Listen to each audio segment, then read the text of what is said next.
والعاقبة للمتقين والصلاة والسلام على سيد المرسلين محمد وعلى آله وأصحابه وذرياته أجمعين. أما بعد، قال الله تعالى في القرآن المجيد: أعوذ بالله من الشيطان الرجيم، بفضل بسم الله الرحمن الرحيم. فمن شهد منكم الشهر فليصم. صدق الله العظيم. قال النبي صلى الله عليه وسلم: من صام رمضان إيمانا واحتسابا غفر له ما تقدم من ذنبه. صدق رسوله النبي الكريم. அனைத்து புகழும் அல்லாஹ் ஒருவனுக்கே உரித்தானது. அவனுடைய சலாத்தும் சலாமும் இருளக தலைவர் இறுதி தூதர் கண்மணி நாயகம் ஸல்லல்லாஹு அலைஹி வஸல்லம் அவர்களின் மீதும் அவர்களின் வழியை பின்பற்றிய சத்திய சஹாபாக்கள், தாபிஈன்கள், தபவு தாபிஈன்கள், அவுலியாக்கள், நாதாக்கள், சுஹதாக்கள், நல்லடியார்கள், குறிப்பாக இங்கிருக்கும் நம்மின் மீதும் என்னென்றும் நீண்டு நிலவட்டுமாக. ஆமென். கண்ணியத்திற்குரிய அல்லாஹ்வின் நல்லடியார்களே, 2 மாத காலங்களாக அல்லாஹ்விடத்தில் பல்லிகுனா ரமலான் பல்லிகுனா ரமலான் என்பதாக, யா அல்லாஹ், எங்களை ரமலான் மாதத்தை அடைய செய்வாயாக என்று துவா கேட்டு இப்பொழுது ரமலான் மாதத்தை அடையக்கூடிய பாக்கியத்தை நாம் பெற்றிருக்கிறோம். இந்த ரமலான் மாதம், இந்த ரமலான் என்ற அந்த வார்த்தையினுடைய அர்த்தம் இருக்கிறது கரிக்கக்கூடியது என்ற அர்த்தம். ரமலான் என்ற வார்த்தைக்கு கரிக்கக்கூடியது என்ற அர்த்தம். என்ன கரிக்கக்கூடியது? நம்முடைய பாவங்கள் அனைத்தையும் கரித்து நம்மளை சுத்தப்படுத்தக்கூடிய மாதம்தான் இந்த புண்ணியமான ரமலான் மாதம். இந்த ரமலான் மாதத்தினுடைய நோக்கம், இந்த ரமலான் வருவதனால் ஒரு முஃமினுக்கு என்னென்ன விஷயங்கள் எல்லாம் கிடைக்கின்றன என்ற விஷயங்கள், ஏராளமான விஷயங்கள் இருந்தாலும் குறிப்பாக 2 விஷயங்கள் நமக்கு கிடைக்கின்றன.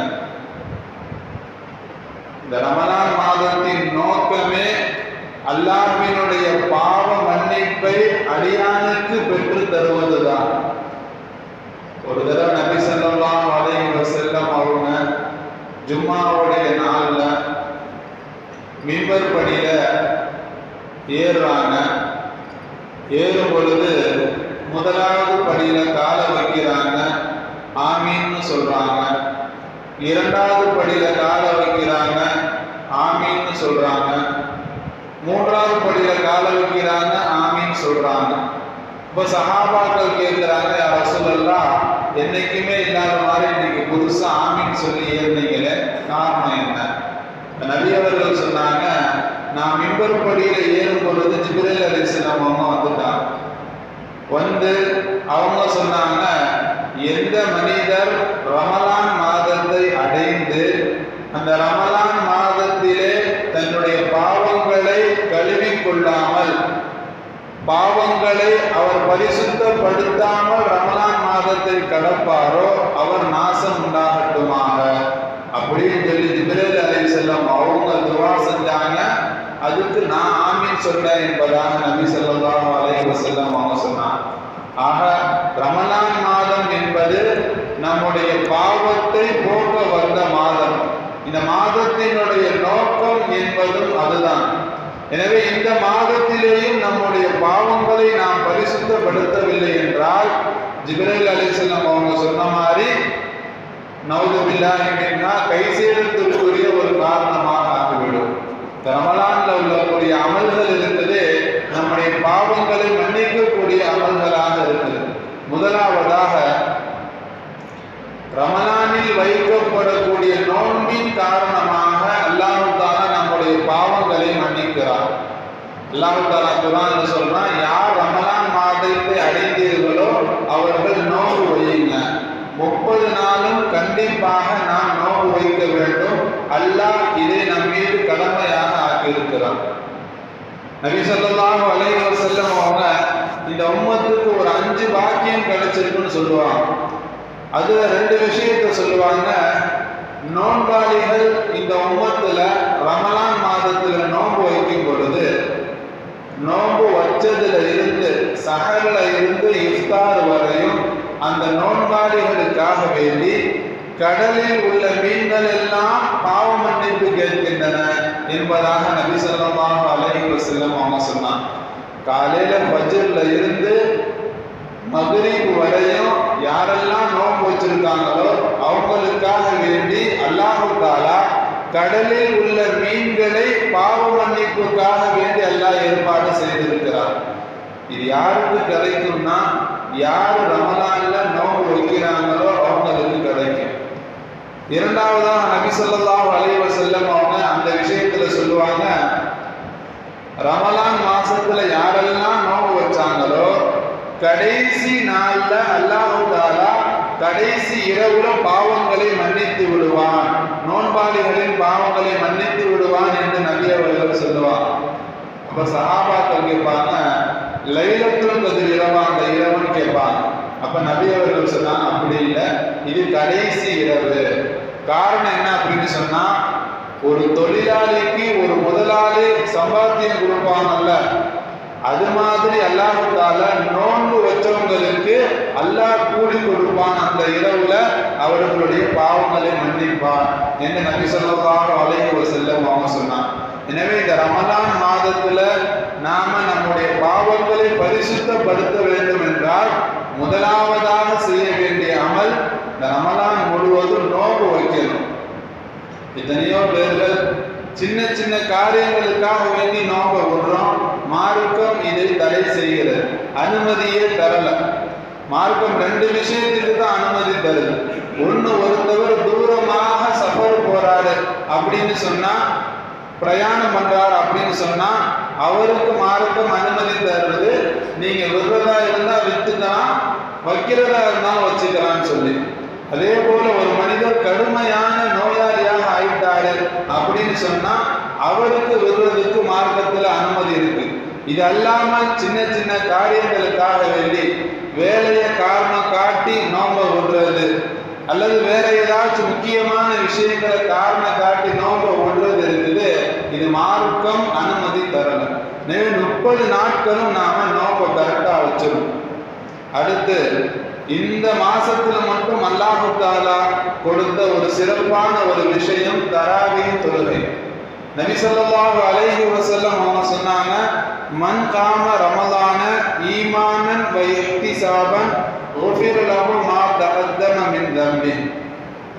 எந்த ஒரு மனிதர் ரமலான் மாதத்திலே இரவு நேரத்தில் நின்று தொழுகுவாரோ, அதுவும் எப்படி தொழுகன்னா அல்லாஹ்வை ஈமான் கொண்டு, அல்லாஹ் தஆலாவின் மீது நன்மையை ஆதரவு வைத்து, எந்த ஒரு வேற வகையான சிந்தனைகள் இல்லாம, பிறருக்கு காட்ட வேண்டும் என்ற எண்ணம் இல்லாம அல்லாஹ்வுக்காக வேண்டி செய்கிறேன் என்பதாக ரமலான் மாதத்துல யாரு இரவுல நின்று வணங்குவாரோ, தராவீஹ் தொழுகுவாரோ, உஃபிர லஹு மா தகத்தம மின் தம்பி, அல்லாஹ் தஆலா முந்தைய பாவங்கள் அனைத்தையும் மன்னித்து விடுகிறான் என்று நபி ஸல்லல்லாஹு அலைஹி வஸல்லம் அவங்க சொன்னார். கண்ணியத்திற்குரியவர்களே, ரமலான் மாதத்துல மட்டும் அல்லாஹ் தஆலா இந்த தராவியை கொடுத்திருக்கான். இந்த தராவி அல்லாஹ் தஆலா 20 ரக்காயத்தாக கொடுத்திருக்கிறான். இந்த 20 ரக்காயத்தையும் தொழுகும் பொழுது அதிகமான நன்மைகளை இந்த ரமலான்ல நம்மளால பெற்றுக்கொள்ள முடியும். இந்த ரமலானுக்கு மட்டும் அல்லாஹ் தஆலா கொடுத்த ஒரு சிறப்பு என்ன அப்படின்னு சொன்னா, மற்ற நாள்கள்ல என்னதான் ஃபர்ல் செஞ்சாலும், ஃபர்லான கடமைகளை நிறைவேற்றினாலும் ஒரே ஒரு ஃபர்லை நிறைவேற்றின நன்மை தான். என்னதான் அதிகமாக நஃபில்களை நாம தொழுதாலும் ஒரே ஒரு நஃபில்களை நிறைவேற்றும் நன்மை தான் அல்லாஹ் கொடுப்பான். ஆனா இந்த ரமலான் மாதத்துல மட்டும் ஒரு ஃபர்ல நாம நிறைவேற்றணும்னா 70 ஃபர்லுடைய நன்மையை அல்லாஹ் கொடுப்பான். ஒரு நஃபில் தொழுகையை நாம நிறைவேற்றணும் அப்படின்னு சொன்னா ஒரு ஃபர்லுடைய அந்தஸ்துல கொண்டு போய் அதை வச்சு அல்லாஹ் நன்மையை கொடுப்பான். கண்ணியத்திற்குரியவர்களே, எவ்வளவுதான் நஃபிலான அமல்களை நாம அதிகமா செஞ்சாலும் அது 2 ரக்காத்து ஃபர்லுக்கு எப்போதுமே ஈடாகாது. அந்த அளவுக்கு ஃபர்லுடைய தொழுகை நன்மைகள் அதிகமா இருக்கு. ஆனா அல்லாஹு தாலா மற்ற நாடுகள்லாம் பார்த்தோம் அப்படின்னு சொன்னா ஒரு மனிதர் 5 ஃபர்ல தான் நிறைவேற்ற முடியும். ஃபஜர், லுஹர், அஸர், மக்ரிப், இஷா அந்த 5 ஃபர்ல நிறைவேற்ற முடியும். அந்த 5 ஃபர்லுடைய நன்மைகளை மட்டும்தான் அடைஞ்சிக்க முடியும். ஆனா இந்த மாதத்துல நம்ம எவ்வளோ நஃபில் தொழுகிறோமோ அவ்வளோ நஃபிலுக்கும் அல்லாஹ் ஃபர்லுடைய அந்தஸ்தை கொடுத்து நன்மை அல்லாஹ் கொடுக்குறான். அப்ப இந்த மாதங்கள்ல நாம் எவ்வளோ வேணா ஃபர்லுடைய நன்மைகளை அடைந்து கொள்ள முடியும் நஃபில் தொழுகுவதின் மூலமாக. எனவே தராவீஹ் தொழுகையும் மற்ற நஃபில்கள் தொழுகையும் இந்த காலத்துல அதிகமாக நாம் செய்வதன் மூலமாக நம்முடைய பாவங்கள் மன்னிக்கப்படுகின்றன. நஃபில் தொழுகை எத்தனையோ இருக்கு. முடிஞ்ச அளவு இந்த ரமலான் காலத்துல அதை நாம் எடுத்து தொழுகணும். அதை நம்முடைய பழக்கமாக கொண்டு வரணும். காலையில் எழுந்த உடனே தஹஜ்ஜத் தொழுகை. சென்ற வாரம் கூட தஹஜ்ஜத் தொழுகையை பற்றி சொல்லியிருந்தேன். 5 விஷயங்களை நபி ஸல்லல்லாஹு அலைஹி வஸல்லம் அவங்க சொன்னாங்க. உங்களுடைய பாவங்களை மன்னிக்கக்கூடியது, பாவங்களை உங்களுக்கு வெறுப்பாக காட்டக்கூடியது, முன்னோர்களில் வாழ்ந்த நல்லவர்களுடைய பழக்க வழக்கம் என்பதாக நபி அவர்கள் சொன்னார். எனவே தஹஜ்ஜத் தொழுகையை இந்த ரமலானுடைய காலத்துல நாம பழக்கமாக ஆக்கிக்கொள்ளும். அதுக்கு பிறகு ஃபஜருக்கு பிறகு சூரியன் உதயமாகி 15 அல்லது 20 நிமிஷத்துல இஷ்ராக்கு தொழுகை வருது. நபி ஸல்லல்லாஹு அலைஹி வஸல்லம் அவங்க சொன்னாங்க, எந்த மனிதர் ஃபஜ்ருடைய தொழுகையை ஜமாத்தாக தொழுதாரோ அதுக்கு பிறகு அல்லாஹ்வுடைய திக்ருல ஈடுபட்டுட்டு சரியா சூரியன் உதயமாகி இஷ்ராக் நேரம் வந்ததும் 2 ரகாத்து தொழுதார் அப்படின்னு சொன்னா அல்லாஹு தாலா பரிபூர்ணமான ஹஜ் உம்ரா செய்த நன்மை அல்லாஹ் கொடுக்கிறான் என்பதாக நபி ஸல்லல்லாஹு அலைஹி வஸல்லம் அவங்க சொன்னார். ஹஜ் போகணும், உம்ரா போகணும் அப்படின்னு சொன்னா எத்தனை நாட்கள் செலவாகும், எவ்வளவு நேரங்கள் செலவாகும். அல்லாஹு தாலா சின்ன சின்ன அமல்கள் மூலமாகவே அல்லாஹு தாலா பெரிய பெரிய நன்மைகளை நமக்கு வச்சிருக்கான். ஒன்றும் இல்லை, ஃபஜ்ருக்கு ஜமாத்துக்கு வந்துடணும். கொஞ்சம் சீக்கிரமாக எந்திரிச்சு ஜமாத் தொழுகையில வந்து கலந்துக்கிட்டு ஒரு 3/4 மணி நேரம் ஃபஜ்ர் தொழுததுலேருந்து ஒரு 3/4 மணி நேரத்துல கிட்டத்தட்ட இஷ்ராக்குடைய நேரம் வந்துடும். 3/4 மணி நேரம் 50 நிமிஷத்துல. அதுவரை கொஞ்சம் பொறுமையாக உட்கார்ந்து திக்ர் செய்யறதுலையோ அல்லது குர்ஆன் ஓதுறதுலையோ ஏதாவது அல்லாஹ்வுடைய ஞாபகத்துல உட்கார்ந்துட்டு அதுக்கு பிறகு ஒரு 2 ரக்காயத்து தொழுதோம்னா அல்லாஹ் தஆலா கொடுக்கக்கூடிய நன்மை ஹஜ் உம்ரா, பரிபூர்ணமான ஹஜ் உம்ராவுடைய நன்மை என்பதாக நபி ஸல்லல்லாஹு அலைஹி வஸல்லம் அவங்க சொன்னார். எனவே இஷ்ராக்குடைய அந்த தொழுகையும் இந்த ரமலான்ல நாம பழக்கமாக ஆக்கிக்கொள்ளணும். அதுக்கு பிறகு இந்த இஷ்ராக்கு தொழுகை சூரியன் உதயமாகி ஒரு 1/4 மணி நேரம் 20 நிமிஷத்துல இருந்து ஒரு 9 மணி வரை, அதுக்கு பிறகு 9 மணியிலிருந்து ஒரு 12 மணி வரையும் இதுக்கு இடைப்பட்ட நேரத்துல தொழக்கூடிய தொழுகைக்கு பேரு லுஹா என்பதாக சொல்லுவாங்க. நபி ஸல்லல்லாஹு அலைஹி வஸல்லம் அவங்கள பத்தி ஆயிஷா ரலியல்லாஹு அன்ஹா அவங்கள்ட்ட கேட்பாங்க, நபி அவர்கள் லுஹா தொழுகை எத்தனை ரக்காத்து தொழுவாங்க? அப்ப ஆயிஷா ரலியல்லாஹு அன்ஹா அவங்க சொல்லுவாங்க, 4 ரக்காத் நபி அவர்கள் தொழுவாங்க, சில சமயம் அதிகமாகவும் தொழுவாங்க என்பதாக ஆயிஷா ரலியல்லாஹு அன்ஹா அவங்க சொல்லுவாங்க. இன்னொரு ஹதீஸ்ல ஆயிஷா ரலியல்லாஹு அன்ஹா அவங்க சொல்லுவாங்க, ஒவ்வொரு மனிதனும் ஒவ்வொரு நாட்களும் தன்னுடைய உடம்பில் இருக்கக்கூடிய மூட்டுகளுக்கு தர்மம் செய்யணும். அல்லாஹ் தஆலா காலையில சுகமாக எந்திரிக்க வைக்கிறான்ல, ஒவ்வொரு மூட்டு ஜாயிண்ட் இருக்குது அல்லாஹ் தஆலா ஒரு சிஹத்தாக ஆரோக்கியமாக வச்சிருக்கிறான்ல, அதுக்கு நன்றி செலுத்தும் விதமாக நீங்க தர்மம் செய்யணும். அந்த தர்மம் என்பது சுப்ஹானல்லாஹ்னு சொல்றது ஒரு தர்மம் தான், அல்ஹம்துலில்லாஹ்னு சொல்றது ஒரு தர்மம் தான், அல்லாஹ் அக்பர் சொல்றது ஒரு தர்மம் தான் என்பதாக சொல்லிட்டு அவங்க சொல்லுவாங்க, லுஹா தொழுகை தொழுவது இருக்குது, மூட்டுக்கள் எல்லாத்துக்கும் சதகா செய்த நன்மையை அதுக்கு பகரமாக அல்லாஹ் தஆலா ஆக்கி விடுவான் என்பதாக ஆயிஷா ரலியல்லாஹு அன்ஹா அவங்க சொல்லுவாங்க. எனவே லுஹாவுடைய தொழுகையையும் இந்த ரமலானுடைய காலத்துல நாம பழக்கமாக ஆக்கிக் கொள்ளணும். அதுக்கு பிறகு நஃபில் தொழுகை அப்படின்னு சொன்னா மக்ரிபுக்கு பிறகு அவ்வாபின் என்று சொல்லக்கூடிய ஒரு நஃபில் தொழுகை இருக்குது. அவ்வாபின்னா என்ன அப்படின்னு சொன்னா, மீண்டும் மீண்டும் அல்லாஹ்வின் பக்கம் திரும்பக்கூடியவன் என்பதாக அர்த்தம்.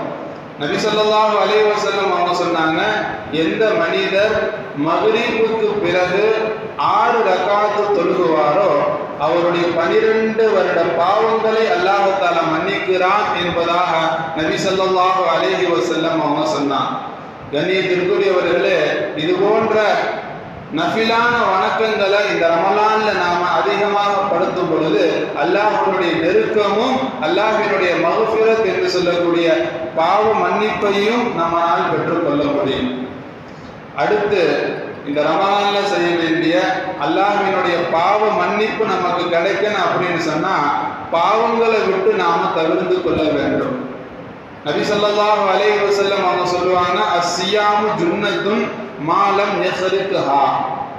நோன்பு இருக்குது, அது ஒரு கேடயம். நரகத்தை விட்டும் பாவங்களை விட்டும் உங்களை தடுக்கக்கூடிய ஒரு கேடயமாக அல்லாஹ் தஆலா இந்த நோன்பை வச்சிருக்கான். யாரு அதை உடைக்காமல் இருக்கும் வரை, உடைக்காமல் இருக்கிறது அப்படின்னா என்னன்னா, அந்த நோன்பு வச்சுட்டு ஒரு தவறு பாவம் செய்யறார் அப்படின்னு சொன்னா அந்த நோன்பு மூலியமாக அவருக்கு நரகத்தினுடைய பாதுகாப்பு கிடைக்காது. எனவே நோன்பு வச்சுக்கிட்டு பாவம் செய்யாம இருந்தார் அப்படின்னு சொன்னா அந்த நோன்பு நரகத்தை விட்டும் இவரை பாதுகாக்கும் என்பதாக நபி அவர்கள் சொன்னாங்க. அந்த நோன்பு பொறுத்தவரை 2 விஷயம் இருக்குது. ஒன்று, நோன்பை முறிக்கக்கூடிய விஷயம். அது என்ன அப்படின்னு சொன்னா, வேண்டுமென்றே சாப்பிடுவது, வேண்டுமென்றே நோன்பு வச்சு தண்ணி குடிக்கிறது இருக்குது. இது நோன்பை முறிச்சிடும். அந்த நோன்பை மீண்டும் அதுக்காக வேண்டி கஃபாரா செய்யணும். ஆனா நோன்பை உடைப்பது இருக்குது, அந்த நோன்பை முறிக்கக்கூடிய விஷயம் எல்லாத்துக்கும் தெரியும். வேண்டுமென்றே சாப்பிடக்கூடாது, நோன்பு வச்சுட்டோம்னா வேண்டுமென்றே குடிக்கக்கூடாது, மனைவியோடு சேரக்கூடாது, இந்த விஷயங்கள் நமக்கு தெரியும். ஆனா நோன்பை உடைக்கக்கூடிய விஷயம் இருக்குது, அதுதான் பாவங்கள். குறிப்பாக பொய் பேசுறது, புறம் பேசுறது இருக்குது. இது நோன்பை உடைக்கக்கூடிய காரணமாக இருக்குது. நம்முடைய நோன்புடைய நன்மைகள் அனைத்தையுமே எடுத்துரையுது. நபி ஸல்லல்லாஹு அலைஹி வஸல்லம் அவங்க சொல்லுவாங்க, ருப்ப சாயிமின் லைஸ லஹு மின் சியாமிஹி இல்லல் ஜூ. எத்தனையோ நோன்பாளிகள் நோன்பு வைக்கிறாங்க, ஆனா அவங்க நோன்பு வச்சதுனால அவங்களுக்கு கிடைக்கக்கூடிய கூலி என்ன தெரியுமா? வெறும் பசி தான். அல்லாஹ்விடத்துல எந்த நன்மை அல்லாஹ் தஆலா கொடுக்க மாட்டான் என்பதாக நபி அவர்கள் சொன்னாங்க. காரணம் என்ன அப்படின்னு சொன்னா, நோன்பு வச்சிருப்பாரு என்றாலும் பாவங்கள்ல தொடர்ந்து ஈடுபட்டுக்கிட்டு தான் இருப்பாரு, புறம் பேசிக்கிட்டு தான் இருப்பாரு என்பதாக இதனுடைய விளக்கங்கள் இருக்கு. கண்ணியத்திற்குரியவர்களே, நபி அவர்களுடைய காலத்துல 2 பெண்மணிகள் நோன்பு வச்சிருந்தாங்க. உயிர் போகக்கூடிய அளவிற்கு ரொம்ப பசி ஏற்பட்டுச்சு. இப்ப இது நபி அவர்களுக்கு சொல்லப்பட்ட பொழுது அந்த 2 பெண்மணி நபி அவர்கள் கூப்பிட்டாங்க. 2 பெண்மணி வந்தாங்க, வாந்தி எடுங்கன்னு சொன்னாங்க. அப்ப அந்த 2 பெண்மணி ஒரு கோப்பையில வாந்தி எடுத்தாங்க. சதை துண்டும் ரத்தமும் கொஞ்சம் இருந்துச்சு. அப்ப அந்த பெண்மணிகள் சொன்னாங்க, நாங்க இதை சாப்பிடவே இல்லையே, எப்படி வந்துச்சு? அப்ப நபி அவர்கள் சொன்னாங்க, இன்னார் நீங்க புறம் பேசினீங்க, அதனால உங்களுக்கு அல்லாஹ் தஆலா இப்படி தண்டனையை கொடுத்தான் என்பதாக நபி அவர்கள் சொன்னார். எனவே புறம் பேசுவது, மற்ற பாவங்களில் ஈடுபடுவது இருக்குது, நம்முடைய நோன்புக்கு ரொம்ப கஷ்டமாக ஆகிரும். அது மட்டும் இல்லை, நம்முடைய நன்மைகள் எல்லாத்தையுமே குறைச்சிடும். அதிலேயும் குறிப்பாக இந்த நோன்பை உடைக்கக்கூடிய காரணம் அப்படின்னு சொல்லும் பொழுது தாரமி ரஹ்மத்துல்லாஹி அலைஹி அவங்க சொல்லுவாங்க, புறம் பேசுறது தான் அதுக்கு முக்கியமான காரணம். இந்த புறம் பேசுவது இருக்குது, இது மிகப்பெரிய ஒரு பாவம். ஆனா அது நமக்கு சாதாரணமாக தெரியுது. இந்த ரமலான்ல நோன்பு வச்சிருப்போம், ரமலான்ல அதிகமா நோன்பு வச்சிருப்போம். நோன்பு வச்சுட்டு என்ன செய்வோம் அப்படின்னு சொன்னா, டிவிக்கு பர்தாவை போட்டு விட்டுருவோம், அல்லது போன்கள் யூஸ் பண்ணாம இருந்துருவோம். டிவிக்கு பர்தா போட்டு விட்டு அதை பார்க்காம நிறுத்திடுவோம். ஆனா அதுக்கு பதிலாக நாம் என்ன செய்வோம் அப்படின்னு சொன்னா, நோம்புடைய காலங்கள் ஓடணும், அந்த நேரங்கள் எல்லாம் ஓடணும், ரொம்ப பசியா இருக்கு. இப்ப டிவியை விட நமக்கு ரொம்ப பொழுதுபோக்கு என்ன அப்படின்னு சொன்னா புறம் பேசுறது தான் அப்படின்னு சொல்லி ஒரு 4 பேரோட சேர்ந்து ஒரு 4 பேர்த்த பத்தி பேசணும் அப்படின்னு சொன்னா தானா நேரம் போயிடும் அப்படின்னு சொல்லி இது மாதிரி புறம் பேசக்கூடிய விஷயத்துல ஈடுபட்டுக்கிட்டு இருக்கோம். கண்ணியத்திற்குரியவர்களே, புறம் பேசுவது என்பது மிகப்பெரிய ஒரு பாவம். குறிப்பாக இந்த நோன்பினுடைய மகத்துவத்தையே குறைச்சிரும், அதனுடைய நன்மைகள் எல்லாத்தையுமே குறைச்சிரும். நபி ஸல்லல்லாஹு அலைஹி வஸல்லம் அவங்க ஒரு தடவை கபரஸ்தான் வழியா போனாங்க. அப்ப 2 கபரை பார்த்து கேட்டாங்க, இது யார் யாருடைய கபருன்னு கேட்டாங்க. இப்ப சஹாபாக்கள் சொன்னாங்க, இன்ன மனிதர்களுடைய கபரு. இப்ப நபி அவர்கள் சொன்னாங்க, இந்த 2 பேர்த்துக்குமே அல்லாஹ் தஆலா அதாபு கொடுக்குறான். உங்களுடைய கவனத்துல அந்த 2 காரணமும் பெரிய காரணம் இல்லை. அதாவது உங்களை வச்சு பார்க்கும் பொழுது இது பெரிய காரியம் இல்லை, ஆனா பெரிய காரியம் தான், அதனால அல்லாஹ் தஆலா அதாபு கொடுக்குறான்னு சொல்லிட்டு நபி அவர்கள் சொன்னாங்க, ஒரு கபூர்ல இருக்கிறவரு இஸ்திஞ்சா சரியா செய்ய மாட்டாரு. அதாவது 1 டாய்லெட்டோ 2 டாய்லெட்டோ போயிட்டார் அப்படின்னு சொன்னா சரியாக சுத்தம் செய்ய மாட்டாரு. நம்ம நினைப்போம், இதுக்கு போய் இவ்வளவு பெரிய அதாபான்னு கேட்டா, சுத்தம் செய்யல அப்படின்னு சொன்னா தொழுகை எல்லாமே கூடாது. அதனாலதான் அவ்வளோ பெரிய தொழுகை கூடாம போவதில்ல. அதனாலதான் அல்லாஹ் தஆலா நீ தொழுதும் தொழுகாதவனாகத்தான் கருதப்படுவ, நீ தொழுகல அப்படின்னு சொன்னா கபருடைய வேதனை தான். எனவே அல்லாஹ் தஆலா கபருடைய வேதனை கொடுக்கிறான். 2வது சொன்னாங்க, இந்த மனிதர் புறம் பேசக்கூடியவராக இருந்தாரு என்பதா. எனவே இது போன்ற பாவங்களை ரமலான்ல நாம தவிர்த்து கொள்ளும் பொழுது ரமலானுடைய நோக்கமான மக்ஃபிரத், அல்லாஹ்வுடைய பாவ மன்னிப்பு இலகுவாக நமக்கு கிடைக்கும். எனவே இது போன்ற விஷயங்கள்ல நாம சரியாக இருந்து கொள்ள வேண்டும். மேலும் நம்மளுடைய அமல்களை எந்த அளவுக்கு அதிகப்படுத்த முடியுமோ அந்த அளவுக்கு நாம அதிகப்படுத்தணும். அதே போல அல்லாஹ் தஆலா இந்த உம்மத்துக்கு அல்லாஹ் கொடுத்தது முஃமின்கள் மட்டும் செய்யக்கூடிய ஒரு பிரத்யேகமான விஷயம் என்ன அப்படின்னு சொன்னா சஹர் சாப்பிடுறது. நபி ஸல்லல்லாஹு அலைஹி வஸல்லம் அவங்க சஹர் சாப்பிடுங்க, தஸஹரு ஃபைன்ன ஃபி ஸுஹூரி பரக்கத்துன், சஹர் சாப்பிடுங்க, அந்த சஹர் உணவுல உங்களுக்கு பரக்கத்து இருக்கு என்பதாக நபி ஸல்லல்லாஹு அலைஹி வஸல்லம் அவங்க சொன்னாங்க. இன்னொரு ஹதீஸ்ல இப்படி வருது,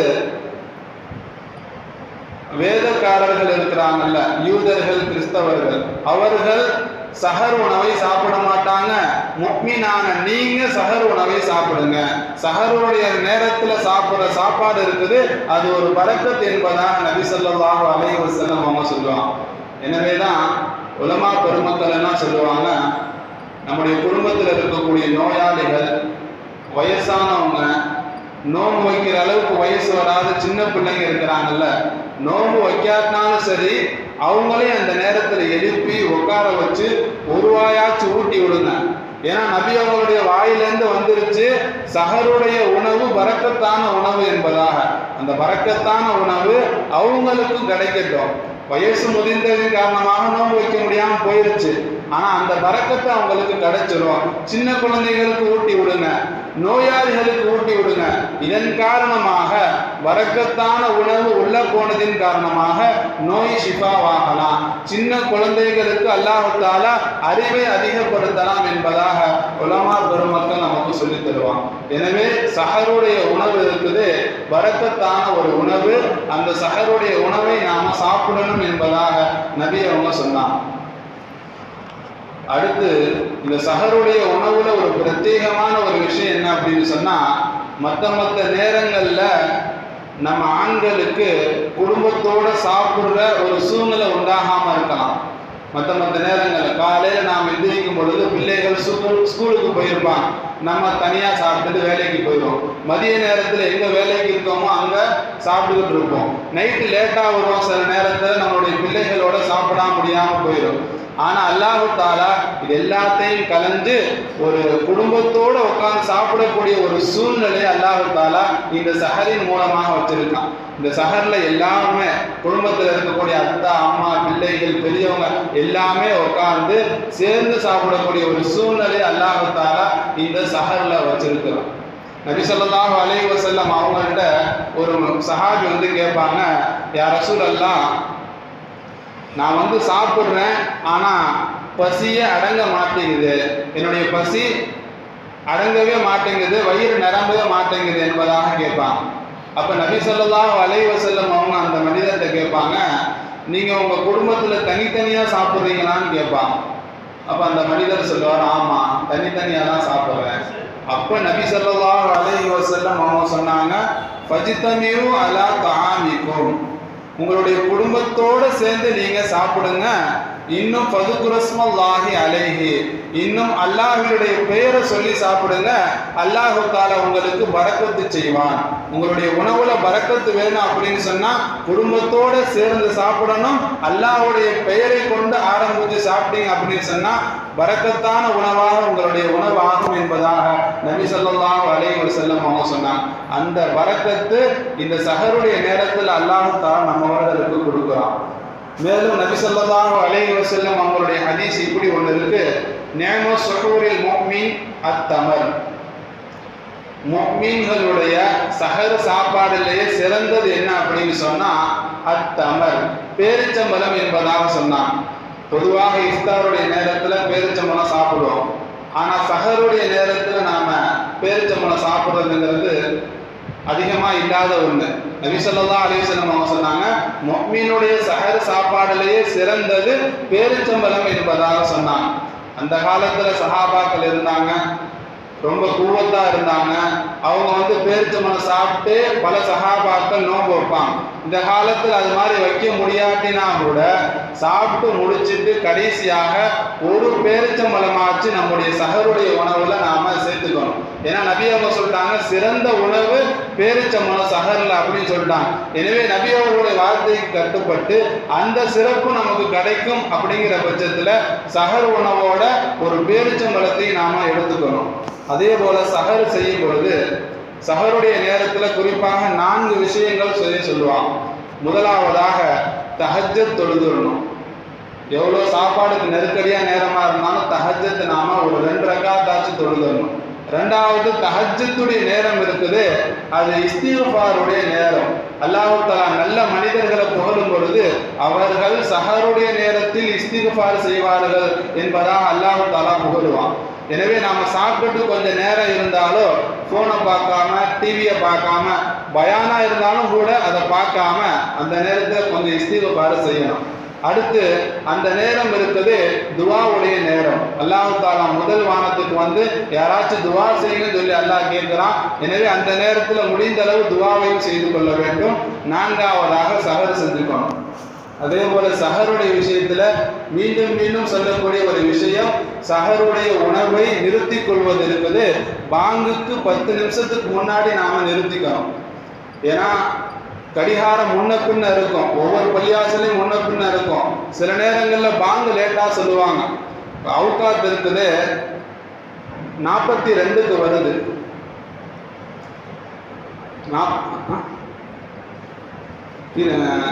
42க்கு வருது, 5:22க்கு வருது.